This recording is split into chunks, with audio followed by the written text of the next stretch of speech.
நாள் விரதம் இருக்கணும். அது ஒரு மாதத்துக்கு ஒரு நாள் அல்லது ஒரு 15 நாளைக்கு ஒரு தடவை இந்த உள்ளே இருக்கக்கூடிய உடம்பினுடைய பாகங்கள் எல்லாம் ஓய்வு எடுக்கணும். இப்போ நமக்கு கிட்டத்தட்ட நீங்கள் 8 மணி நேரம் 12 மணி நேரம் உழைக்கிறீங்கன்னா இரவு தூங்குறீங்க இல்லையா, அப்போ உங்களுக்கு ஓய்வு இருக்குது. ஆனால் அந்த உள்ளே இருக்கக்கூடிய பேர் பார்ட்ஸ் இருக்க அதுக்கு ஓய்வே இல்லை. ஏன்? நைட்டும் நம்ம சாப்பிட்டுட்டு படுக்கிறோம், அது ஜீரணம் பண்ணணும், அதை ஜீரணம் பண்ணணும். அது ஜீரணம் பண்ணதோடு நிறுத்திக்குமானா இல்லை, அதை வெளியேற்றணும், அந்த கழிவுகளை வெளியேற்றணும், அந்த கழிவுகள் வெளியில் வரணும், அதுக்கும் அது உழைச்சி தான் தீரணும். அப்போ இது என்ன செய்யலாம் அப்படின்ற நம்ம சித்தர்கள், ஞானிகள், யோகிகள், முன்னோர்கள் எல்லாம் என்ன பண்ணாங்கன்னா, ஒரு நாள் உபவாசம் அப்படின்னு சொல்லக்கூடிய உண்ணாவிரதத்தை, நோன்பு இருந்தால் இந்த உடம்பு கொஞ்சம் ஆரோக்கியமாக இருக்கும். அப்போ இந்த உடம்பில் இருக்கக்கூடிய மிஷின்கள் எல்லாம் கொஞ்சம் ஓய்வு எடுத்து, இந்த நிறைய சாப்பிட்டுக்கிட்டே இருக்கணும் இல்லையா, அந்த கழிவுகள் முழுமையாக வெளியில் போகாது, எங்கேயாவது கொஞ்சம் தங்கி இருக்கும். அந்த தங்கி இருக்கக்கூடிய கழிவுகளை வெளியேற்றுவதற்காக உபவாசம் இருந்தால் அன்னைக்கு அந்த கழிவு வெளியேறிடும், இந்த ஸ்டாக் இருக்கக்கூடியது. இது என்ன ஆகுது, நம்ம என்ன ஒரே ஒரு நாள் சாப்பிட்டுட்டு மற்ற நாளெல்லாம் சாப்பிடாமையா இருக்கிறோம்? ஒரு நாளைக்கே 3 வேளை, அதுவும் சில பேருக்கு சாப்பிட்றதே வேலை உண்டா இல்லையா? பார்த்துக்கிட்டே இருப்பீங்கன்னா எப்போ பார்த்தாலும் எதையாவது ஒன்று வாயில் போட்டு அசைச்சிட்டே இருப்பான், அப்படியெல்லாம் இருக்கும். அப்போது இந்த கழிவுகள் எல்லாம் போய் எங்கேயாவது ஒரு பகுதியில், இந்த குடல் பகுதியில் தங்கிடும். அதனால் என்ன ஆகும், கொஞ்சம் கொஞ்சமாக நம்ம உடம்புல நோய் வர ஆரம்பிச்சுக்கும். ஏதாவது ஒரு பாகங்கள் செயல் இழக்கும், ஏதாவது ஒரு பிரச்சனை வரும். அதுக்காக இந்த நோன்பு என்கின்ற ஒரு வழியை கண்டுபிடிச்சு கொடுத்தாங்க, நம்ம ஆரோக்கியமாக இருக்கணுன்றதுக்காக தான். அதுக்காக 60 வயசு ஆனதுக்கப்புறம் நமக்கு எல்லாம் முடிஞ்சதுக்கப்புறமா நம்ம விரதம் இருந்து ஒன்றும் சாதிக்க போகிறதில்ல. இதான் உண்மை. விரதம் இருந்து ஒன்றும் சாதிக்க போகிறதில்ல. இன்னொரு விஷயத்தையும் தெரிஞ்சுக்கங்க, வயசானவங்க, உங்களுக்கு சுகர் இல்லை, பிபி இல்லைன்னா விரதம் இருந்துக்கோங்க, தப்பு கிடையாது. சுகர் இல்லை, பிபி இல்லை, எனக்கு எந்த நோயும் இறைவன் தரலை, நான் ஆரோக்கியமாக இருக்கிறேன், ஏதோ எப்போயாவது ஜுரம் சளி பிடிச்சா நான் ஒரு ஊசி போட்டுப்பேன் அப்படின்னா நீங்கள் இருந்து கொள்ளலாம். ஆனால் இந்த ப்ரெஷர் இருக்கிறவங்க, சுகர் இருக்கிறவங்க, நோய்வாய்ப்பட்டிருக்கவங்க, உடம்பு டயர்னஸ் இருக்கிறவங்க, அப்புறம் இந்த தைராய்டு, அதுக்கப்புறம் இன்னும் என்னென்னமோ இருக்குது இல்லையா, உப்பு, சர்க்கரை, நிறைய இப்போல்லாம் என்னென்னமோ கண்டுபிடிச்சிட்டா வியாதிகளை. இதெல்லாம் இருக்கிறவங்க, மாத்திரை எடுக்கிறவங்க, தயவு செய்து அதெல்லாம் செய்யாதீங்க. இனிமேல் நீங்கள் பண்ணி என்ன விரதம் இருந்து நீங்கள் என்ன சாதிக்க போகிறீங்க? இனிமேல் விரதம் இருந்து நீங்கள் என்ன சாதிக்க போகிறீங்க? அப்படி இல்லை, விரதம் இருக்கிறதே உங்களுக்கு உடம்புக்கு பிரச்சனையாக வந்துடுச்சுன்னா என்ன பண்ணுவேன்? திடீர்னு நடந்து போயிட்டே இருப்போம். ஒரு விஷயம் தெரியுங்களா, நேற்று நடந்தது. நான் வர அவசரத்தில், எனக்கு சுகர் இருக்குது, வர அவசரத்தில் டேப்லெட் போடாமல் வந்துட்டேன்.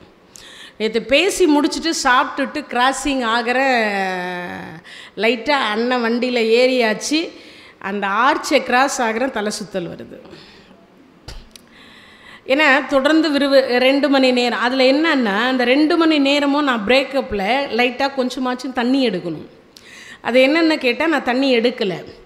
அதுவும் சேர்த்து என்ன ஆகும்னா டயர்னஸ் ஆகிடும். அப்போ என்ன ஆகும், அந்த லைட்டாக அது ரொம்ப நேரம் இருக்காது, அப்படின்ற நேரத்தில் உடனே மாறும். அந்த ஒன்று சுகர் லோவில் போவோம், இல்லைன்னா ஹையில் போவோம். அப்போது அந்த 1 செகண்டு கூட யாருன்னா இருந்தால் பரவாயில்ல. இப்போ உங்களுக்கு யாரும் இல்லை, நீங்கள் நடந்து போயின்னு இருக்கீங்க, ஒரு பாத்ரூமில் இருக்கிறீங்கன்னா நீங்கள் விழுந்துருவீங்க, வயசாயிடுச்சு இல்லையா? அதனால் விரதம் என்பது நமக்கு ஆரோக்கியத்திற்காக கொடுக்கப்பட்ட ஒன்று. எந்த கடவுளும், நான் கிட்டத்தட்ட முடிஞ்ச வரைக்கும் 18 புராணமும் படிச்சுட்டேன். இன்னமும் படிச்சேன்னா அது கடல், அது என்னால் அவ்வளோவெல்லாம் படிக்க முடியாதுன்னு வச்சுங்க, ஆயுசு போதாது. ஓரளவுக்கு படித்து முடிச்சிருக்கேன். ஆனால் எந்த புராணத்திலையும் விரதம் இருங்கன்னு யாரும் சொல்லலை, எந்த புராணத்திலும் விரதம் இருங்கன்னு சொல்லலை. எதிலையுமே எழுதப்படாத ஒன்று இந்த விரதம் என்பது. நம்ம உடம்பினுடைய ஆரோக்கியத்திற்காக இருக்கக்கூடியது. அதனால் முடிஞ்ச வரைக்கும் நீங்கள்லாம் விரதம் இருந்து தான் நீங்கள்லாம் சாதிக்கணுன்றது ஒன்றும் இல்லை. சிவான்னு சொன்னாலே கிடச்சிரும், ராமான்னு சொன்னாலே கிடச்சிரும், கிருஷ்ணான்னு சொன்னாலே கிடச்சிரும். இப்போல்லாம் உங்களுக்கு வயசு 60க்கு மேலே போயிடுச்சு. இதுக்கு மேலே நீங்கள்லாம் விரதம் இருந்து கஷ்டப்படுத்தி உடம்பை வருத்தி தான் ஆண்டவன் தருவான்னா தரமாட்டான். கடவுள் நம்மை வருத்தி விரதம் இருந்து தான் கேட்கணுன்னாலாம் இல்லை. அதெல்லாம் எதுக்கு அப்படின்னு கேட்டால், ஆரோக்கியமாக இருக்கிறவங்களுக்கு, இல்லை ஏதோ ஒரு இப்போ நம்மெல்லாம் ஏதாவது ஒரு வேண்டுதலை, இப்போ எனக்கு பிள்ளைங்களுக்கு வந்து மருமக கிடைக்கல, நான் விரதம் இருக்கலாம், நல்ல மருமகளாக கிடைக்கணும், என்னை விசிராந்திக்கு அனுப்பாத மருமகளாக கிடைக்கணும் அப்படின்னு நான் பிரார்த்தனை பண்ணலாம். நிஜமாக தான் வந்த உடனே நான் தனியாக வச்சுட்டு போகிறேன், அது வேறு விஷயம்னு வச்சுக்கோங்க.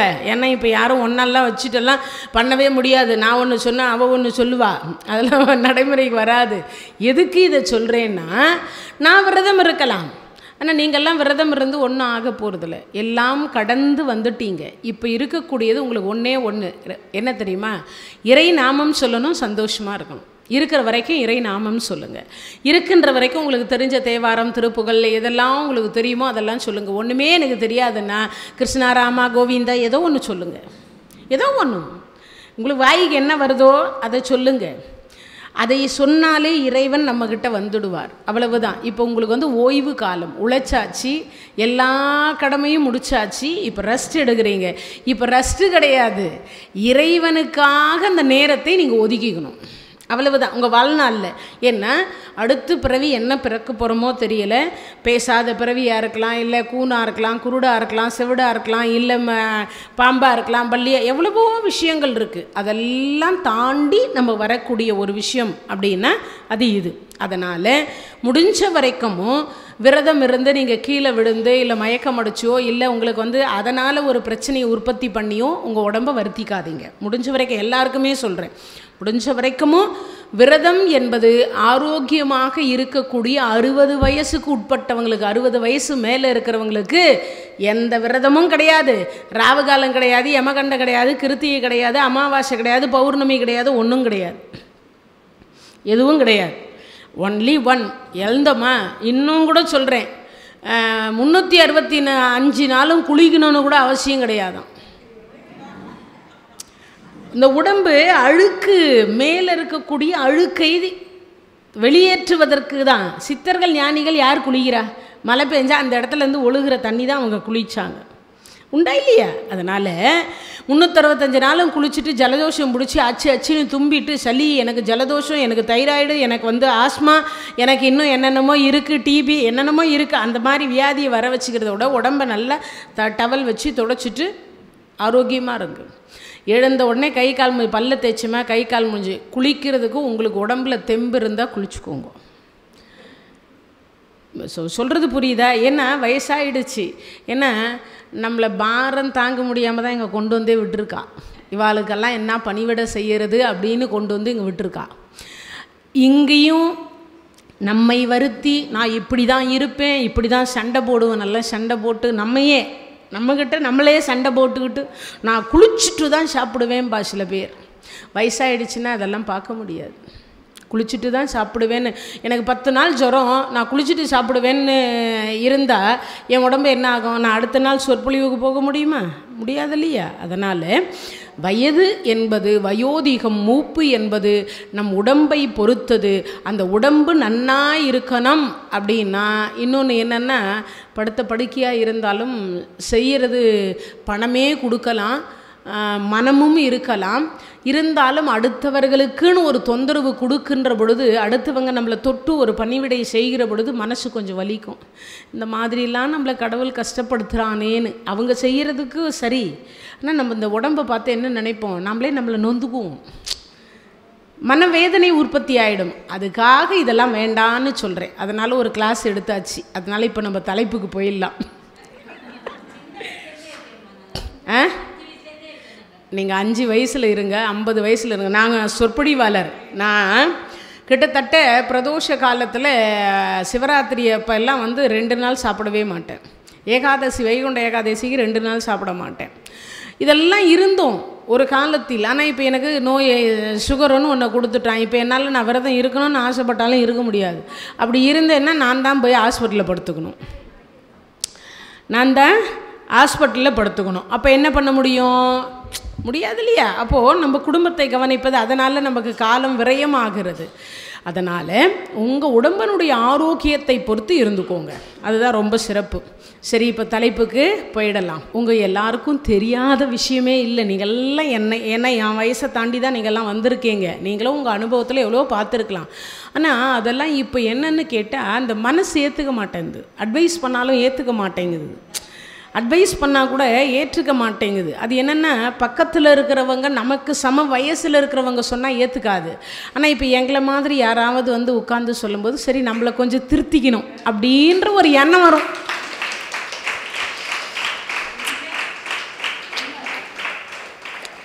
இப்போ பக்கத்தில் இருக்கிற நானும் உங்கள் சமமாக இருந்தேன்னா நான் சொன்னேன்னா எனக்கு தெரியாதாக்கும் அப்படின்ற எண்ணம் தோணும். ஆனால் அதுவே இப்போ எங்களை மாதிரி இருக்கக்கூடியவர்கள் ஒரு வந்து சொல்லுங்கிற பொழுது, ஆமாம்மா இல்லை அவங்க சொல்கிறதும் கரெக்டு தான், நான் கொஞ்சம் அப்படி எட்வைட்டாக இருக்கக்கூடாது அப்படின்னு நம்மளை திருத்திக்கணுன்ற ஒரு மனம் வருது பார்த்தியா, அதுவே பெரிய விஷயம். அதுவே பெரிய விஷயம். அதனால் அதுக்காக சில நேரங்கள், ஏன்னா இன்று போனால் என்று நம்ம நிலையில்லாத வாழ்க்கையில் இருக்கிறோம். யாரும் மனசையும் நோகக்கூடாது, பெரியவங்களை மதிக்கணும், யார் மனசும் நோகக்கூடாது. எக்காரணத்தை கொண்டும் நம்ம எந்த ஒரு கஷ்டத்தையும் யாருக்கும் கொடுக்கக்கூடாது. ஏன்னா ஒரு ஜீவனுக்கே கொடுக்கக்கூடாதுன்னா 6 அறிவு இருக்கக்கூடிய மனிதர்கள் அல்லவா நம்மெல்லாம். அதனால் நம்ம எல்லாம் அதெல்லாம் கொடுக்கக்கூடாது. முடிஞ்ச வரைக்குமோ நேற்று கீதையில் பகவான் சொன்னது போல, பரோபகாரம் இதம் சரீரம், முடிஞ்ச வரைக்கும் 4 பேருக்கு நன்மை செய், ஒருவருக்கும் தீங்கு செய்யாதே. தீங்குன்னா நீங்கள் போய் அவங்கள தான் கஷ்டப்படுத்துறீங்கன்னு இல்லை, வார்த்தையால் திட்டினால் கூட அது ஒரு கடுஞ்சொல் பேசக்கூடாது. இன்முகத்தோடு இருக்கணும், எப்பயும் இன்முகத்தோடு இருக்கணும். நான் என் கணவர் இறந்து 40வது நாள் சொற்பொழிவுக்கு போகிறேன். காத்தால் ஓன்னு உட்காந்து அழுதாச்சு, புறப்பட்டாச்சு, போயாச்சு, நிகழ்ச்சி பண்ணியாச்சு. ஆனால் அந்த நிகழ்ச்சி முடிஞ்சதுக்கப்புறமா தான் என்னை கவனித்தாங்க சில பேர். அம்மா ஏன் எப்பயும் பூ வச்சுருப்பீங்களே, ஏன் வைக்கலை? அப்போ சொன்னேன், நான் சொன்னேன், அந்த பாக்கியத்தை எனக்கு 40 நாளைக்கு முன்னாடி இறைவன் எடுத்துக்கொண்டார் அப்படின்னு. அம்மா உங்கள் முகத்தை பார்க்கறதுக்கு எங்களுக்கு ரொம்ப கஷ்டமாக இருக்குது, நாங்கள் என்ன பண்ணுறது, இறைவன் அவ்வளவு தான் கொடுத்து வச்சிருக்கிறார் அப்படின்னு. அப்போது எல்லாரையும் சிரிக்க வச்சாலும் சிந்திக்க வச்சாலும் கூட அந்த மனம் என்பது என் கஷ்டத்தை என் உள்ளே மட்டும்தான் வைத்து கொள்ளணுமே தவிர பிறரை நோகுவதனால எனக்கு என்ன பிரயோஜனம்? அதே மாதிரி சில பேருக்கு பதவி கொடுத்துட்டாங்கன்னா, இந்த சில பேர் பார்த்திங்கன்னா லொல்லுன்னு விழுந்துகிட்டே இருப்பா. ஆமாம், இந்த தேள் கொட்டுற மாதிரியே கொட்டிகிட்டு இருப்பா சில பேர். நம்ம வீடுகள்லேயே அப்படி நிறைய பேர் இருப்பா. அதனால் நம்ம அதெல்லாம் தாண்டிடணும், அதெல்லாம் வேண்டாம். யார் என்னன்னா பேசிக்கிட்டோம், ஆனால் நாம் நல்லவர்களாக இருப்போம். நம்ம நல்லவர்களாக இருந்தால் இறைவன் நம்மை தேடி வந்துடுவார். நாம் நல்லவராக இருந்தால் இறைவன் நம்மை தேடி வருவார். நம்ம தீயவர்களாக இருந்தால் இறைவன் நம்ம கிட்ட கூட வரமாட்டார். நமக்கு கஷ்டத்தை அதிகமாக இறைவன் கொடுக்கிறார் அப்படின்னா இறைவன் நம்ம பக்கத்தில் இருக்காருன்னு அர்த்தம். அதான் நிஜம். இறைவன் நம்ம பக்கத்தில் இருக்காருன்னு அர்த்தம். அதனால் முடிஞ்ச வரைக்கும் யாருக்கும் எந்த ஒரு கஷ்டத்தையும் கொடுக்காம, யார் மனசும் நோக்காமல், யாரையும் திட்டாமல். திட்டுறதுனால ஏதாவது மாறப்போகுதா? திட்டுறதுனால ஏதாவது செய்ய போகிறதா? கெட்டவர்கள் என்கின்ற பேரை தவிர வேறு ஒன்றும் எடுத்துக்க முடியாது. இதுதான் நிஜம். ஐயோ அவளான்னு பேர் எடுக்கிறத விட ஐயோ அவங்களா அப்படின்னு சொல். அந்த அம்மா இருந்தா சென்றால் அந்த அம்மா மாதிரி வராது அப்படின்ற பேர் எடுத்துகிட்டு போனாதான் அங்கே கிடைக்குமா சொர்க்கம். ஐயோ அதுவா எம்மா போய் சேர்ந்ததே மேலு அப்படின்னு ஒருத்தர் கூட சொல்லக்கூடாது. அந்த மாதிரி நம்ம நடந்துக்கிறதுல தான் இது எல்லாமே இருக்குது. அதனால் முடிஞ்ச வரைக்கும் அந்த மாதிரி நீங்களும் எல்லோருமே மனசில், நான் எல்லாரையும் எல்லாரும் அப்படி இல்லை, மாற்றிக்கொள்ளு. உங்கள்கிட்ட என்ன குறை இருக்குது, என்ன தவறுகள் இருக்கோ அதை மாற்றிக்கோங்கன்னு சொல்கிறேன். வேறு ஒன்றும் இல்லை. குறையில்லாத மனிதர்களே இருக்க முடியாது. குறையில்லாத மனிதர்களே உலகத்தில் இருக்கவே முடியாது. எல்லாருக்கும் ஒரு குறை. ஆண்டவனுக்கே குறை இருக்குன்னா நமக்கெல்லாம் உண்மையான பக்தர்கள் இல்லையேன்னு அவருக்கும் குறை இருக்குதான். ஏன்னா நம்ம போகும்போது தான் இவ்வளோ நீட்டு லிஸ்ட்டு எடுத்துன்னு போகிறோமே, உண்டா இல்லையா? இறைவா நீ சாப்பிட்டியா, காலையில் டிஃபன் சாப்பிட்டியா யாருன்னா கேட்டிருப்போமா? என்னமோ இன்றைக்கி ஒரு உப்புமான்னு கொடுத்தா அப்படின்னு நம்ம அப்பயும் அதை கொடுத்ததை நினச்சி அது ஒரு குறை சொல்லி அதில் வச்சு அதை சாப்பிட்டு வந்திருப்போம் இல்லையா? இந்த உப்புமா கூட கிடைக்காம எவ்வளோ பேர் இருக்கா அப்படிங்கிறத சிந்திக்கணும். அதனால் தலைப்புக்கு போயிடலாம், ஏன்னா நேரமாச்சு, நீ ஆயிடுச்சுன்னு நினைக்கிறேன். சரி, இறைவனுடைய கருணையினால் தென்னாடுடைய சிவனே போற்றி, எந்நாட்டவர்க்கும் இறைவா போற்றி, வெற்றிவேல் முருகனுக்கு அரோகரா, அண்ணாமலையாருக்கு அரோகரா. திருவாக்கும் செய்கருமும் செஞ்சொல் பெருவாக்கும் பீடும் பெருக்கும் உருவாக்கும் ஆதலால் வானோரும் ஆனை முகத்தானை காதலால் கூப்புவர் தம் கை. திருமலா திருப்பதி தேவஸ்தானத்தினுடைய சார்பாக இன்றைய தினத்தில் 3வது நாள் முழுமுதற் கடவுள் விநாயக பெருமானை பணிந்து எல்லாம் வல்ல வெற்றிவேல் முருகப்பெருமானுடைய திருவடியை வணங்கி திருமலா திருப்பதி தேவஸ்தானத்தினுடைய சார்பாக இன்றைய தினத்தில் 3வது நாள் அண்ணாமலையாரினுடைய அற்புதம் என்று சொல்லக்கூடிய தலைப்பில் அடியேன் பேசுவதற்கு மேற்கொள்ளுகின்றேன். இந்த 2 நாளும் சிறப்பான முறையில் நமக்கு அமைந்தது. இன்றைக்கி 3வது நாள். இன்று அண்ணாமலையாருடைய ஆலயத்தில் எப்படியெல்லாம் நம்மை போன்று, ஏன்னா நானும் பெண்ணு, இங்கே இருக்கிறவங்க அத்தனை பேருமே பெண்கள் இல்லையா?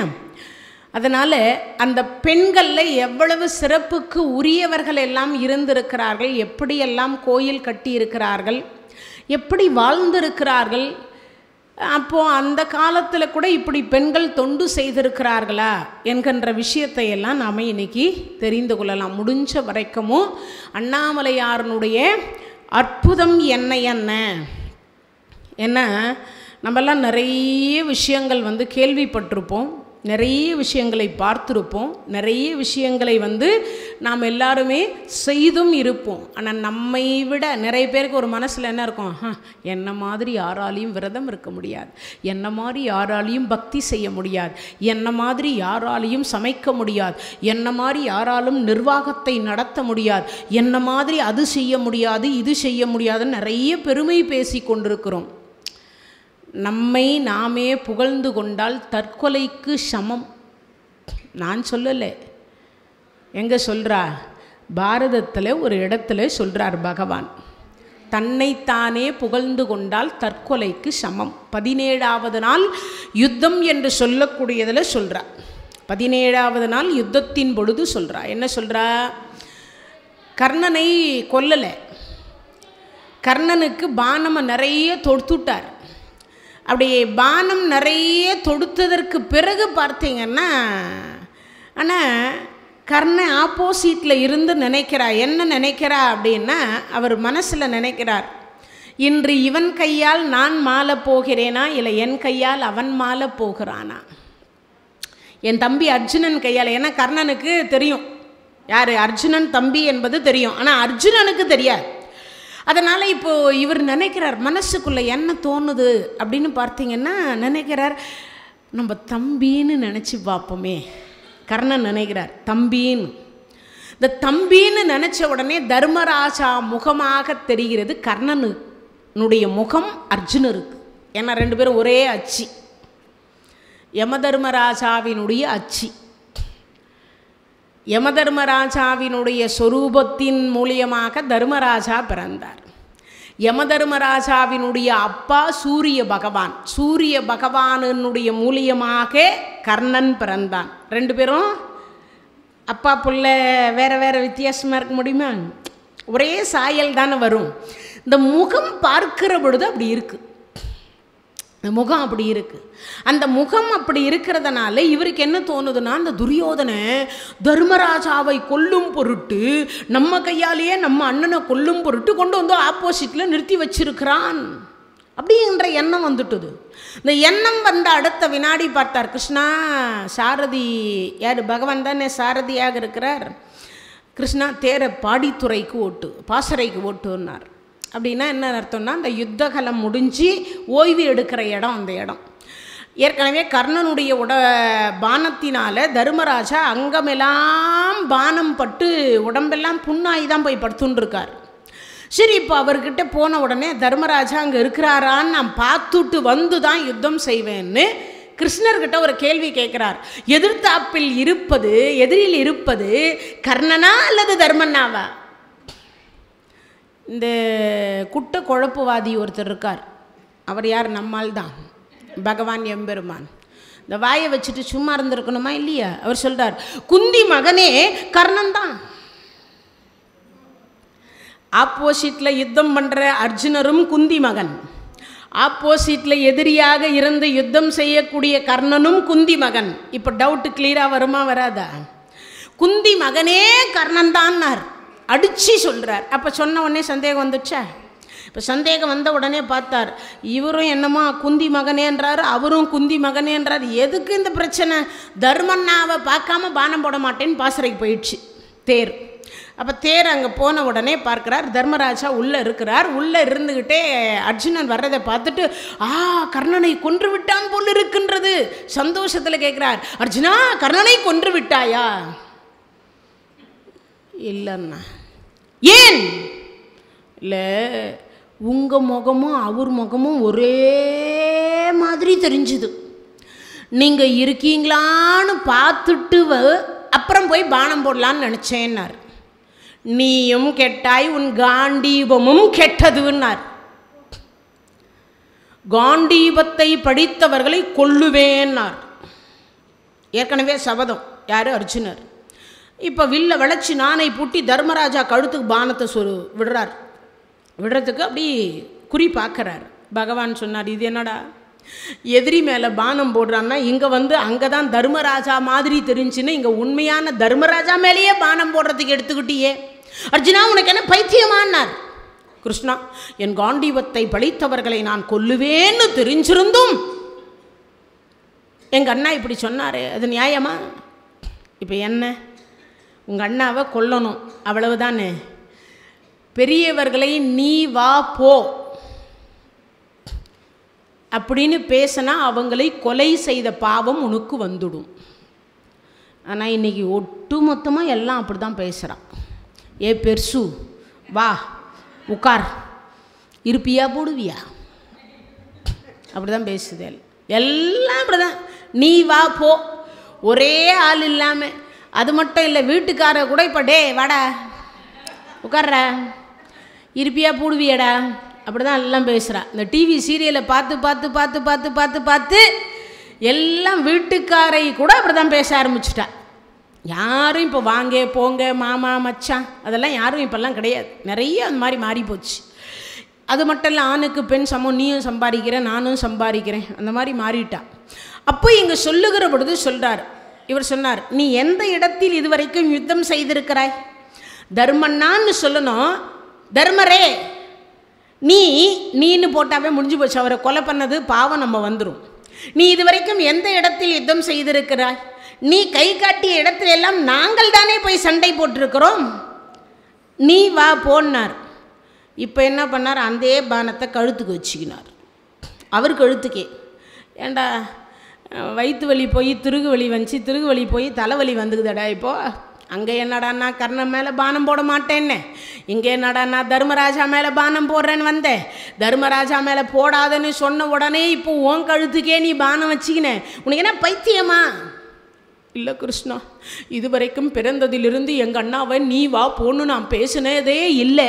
இப்போ இதே வாயை வச்சுட்டு நான் எப்படி இனி உயிர் வாழ்வேன்? அதனால் நான் தற்கொலை செய்து கொள்ளலாம். நல்ல கதை கேட்கணும், ரொம்ப உன்னதமான கதை. இந்த மாதிரி எந்த ஒரு புராணத்திலும் இல்லாத கதை. தற்கொலை செய்து கொண்டால் மீண்டும் மனித பிறவி கிடைக்காது. கை தட்டிக்கோங்க. தற்கொலை செய்து கொண்டால் மீண்டும் மனித பிறவி கிடைக்காது. இறைவன் கொடுத்த ஆன்மாவை இறைவன் மட்டுமே எடுப்பதற்கு உரிமை. இறைவன் கொடுத்த ஆன்மாவை நாம பிரித்து கொள்ளுவதற்கு எந்த ஒரு காலத்திலும் எவ்வளவு சூழல், எவ்வளவு கொடுமை, எவ்வளவு துன்பங்கள் வந்தாலும் அதை தாங்கக்கூடிய வலிமை மட்டுமே எனக்கு தர வேண்டும் என்று எண்ண வேண்டுமே தவிர தற்கொலைக்கு மட்டும் எக்காரணத்தை கொண்டும் போகக்கூடாது. இது நியதி. அப்போ தற்கொலை செய்து கொண்டால் மீண்டும் உனக்கு மனித பிறவி கிடைக்காது. அதனால சொல்லுகிறேன் அர்ஜுனா, உன்னையே நீ புகழ்ந்து கொள். இறைவன் சிவபெருமானிடத்தில் 5 ஆண்டு காலம் தவத்தை செய்து அந்த தவத்தின் மூலியமாக பாசுபதத்தை பெற்று நிவாத கவச கால கேயர்களை கொன்று இந்திர லோகத்தில் இந்திரனுடைய பட்டத்தை பெற்று என்னை போன்ற உலகத்தில் எவரும் வீரன் இல்லை, தன்னைத்தானே புகழ்ந்து கொண்டார். இப்போ கேட்கிறார் பகவானிடத்தில் அர்ஜுன பெருமான், என்னை நானே புகழ்ந்து கொண்டால் தற்கொலைக்கு சமம். இந்த வேலையை தான் நாம் எல்லாரும் பண்ணின்னு இருக்கோம். என்னால் தான் நிர்வாகம் நடக்குது, என்னால் தான் அது நடக்குது, என்னால் தான் இது நடக்குது, என்னால் தான் எல்லாம் நடக்குது, நான் மட்டும்தான் விரதம் இருக்கேன். இப்படி எவ்வளவோ விஷயங்கள். எங்கே நான் என்கின்றதை போட்டு விட்டோமே, ஆனால் அங்கு இறைவன் இருக்க மாட்டார். இது புரிஞ்சுக்கிறதுக்காக இந்த கதையை சொல்கிறேன். அப்போது இறைவனாக இருக்கக்கூடிய அண்ணாமலையாரனுடைய அற்புதம் என்று சொல்லக்கூடியது நேற்றைய தினத்தில் ஜோதி சொரூபமாக அந்த ஜோதி சொரூபத்தை பார்க்கக்கூடிய திருமுடியையும் திருவடியையும் தேடி இருவரும் அடைந்து இந்த கதையை சொல்லிட்டு இருந்தால் நேற்று யூடியூப்பில் ஒருத்தர் நம்ம IRISல ஒரு அம்மா யாரோ ஒருத்தவங்க கொடுத்துக்கிறாங்க, இந்த மாதிரி கட்டுக்கதையெல்லாம் சொல்கிறத நீங்கள்லாம் எப்போ நிறுத்த போகிறீங்க? யாரோ ஒரு அம்மா கொடுத்துருந்தா. நான் இன்றைக்கி எவ்வளவு பேர் பார்த்துருக்குறான்னு அப்படி ஒரு இன்ஸுக்காக பார்த்தா ஒரு அம்மா சொல்லியிருக்கா, அதில் இந்த மாதிரி கட்டுக்கதையெல்லாம் சொல்கிறதுனால தான் நம்ம இந்து மதத்தினுடைய பெருமையே போயிடுச்சின்றா. இது கட்டுக்கதையா? உலகத்துக்கே தெரிஞ்ச விஷயம். திருமுடியும் திருவடியையும் தேடி அலைந்த கதை நான் சொல்லலை. அருணாச்சல புராணம் என்று சொல்லக்கூடிய புராணத்தில் இருக்கக்கூடிய கதையே நான் படித்து சொல்லியிருக்கேன். கிட்டத்தட்ட அந்த புராணமும் எத்தனையோ ஆயிரம் வருஷத்திற்கு முன்னதாக நடந்த ஒரு புராணம். இன்றைக்கும் சரி, நான் தான் பொய் சொல்கிறேன்னா, இன்றைக்கும் லிங்கோத்பவர் என்று சொல்லக்கூடியவனுடைய அந்த வடிவத்தில் இருக்கக்கூடியது கீழே பார்த்தீங்கன்னா வராக அவதாரம் எடுத்துக்கொண்டு பூமியை குடைந்து கொண்டு போகக்கூடிய ஒரு கல் சிலை, மேல அன்னப்பறவையாக இருந்து பறந்து கொண்டு போகக்கூடிய சிலை இன்னைக்கும் திருவண்ணாமலை தலத்தில் இருக்கக்கூடிய லிங்கோத்பவர் என்று சொல்லக்கூடிய தலத்தில் இருக்குன்னா, ஆனால் அந்த சிவலிங்க சொரூபம் என்று சொல்லக்கூடியது இன்னைக்கோ நேத்தோ செய்தது கிடையாது. இன்னைக்கோ நேத்தோ செய்தது கிடையாது. பொய் சொல்ல வேண்டும், கட்டுக்கதை சொல்ல வேண்டும் என்பது இதிகாசமோ நம்ம இந்து புராணமோ கிடையாது. முடிஞ்ச வரைக்குமோ பக்தி நெறியில் மக்களை கொண்டு போவதற்கு தான் நம்மளுடைய வேலை. பக்தியை ஊட்டணும். இறைவன் எவ்வளவு திருவிளையாடல்களை செய்திருக்கிறார், அந்த திருவண்ணாமலை தலத்தில் எவ்வளவு அற்புதங்கள் நடந்திருக்கின்றது, அதை தான் நம்ம சொல்கிறோமே தவிர இது எப்படி கட்டுக்கதை சொல்ல முடியுமா? என்ன பண்ணுறது? இன்றைக்கும் 5 அறிவுக்கு மேலே போகாத இருக்கக்கூடியவர்களுக்கெல்லாம் அது கட்டுக்கதையாக தெரியுது. அதுக்கு நம்ம ஒன்றும் பண்ண முடியாது. நம்ம எல்லாருக்கும் விளக்கம் கொடுக்கணும்னு நினச்சிட்டு இருந்தோம்னு வச்சுக்கோங்களேன், நம்ம யாருக்குமே விளக்கம் நம்மளால் முடிஞ்ச வரைக்கும் எல்லாருக்குமே விளக்கம் கொடுக்கணும்னா நம்மளால எல்லாருக்கும் விளக்கம் கொடுக்க முடியாது. இந்த தகவல் உங்களுக்கு பிடிச்சிருந்தா லைக் பண்ணுங்க, உங்க ஃப்ரெண்ட்ஸுக்கு ஷேர் பண்ணுங்க, மறக்காம எங்க சேனலுக்கு சப்ஸ்கிரைப் பண்ணுங்க.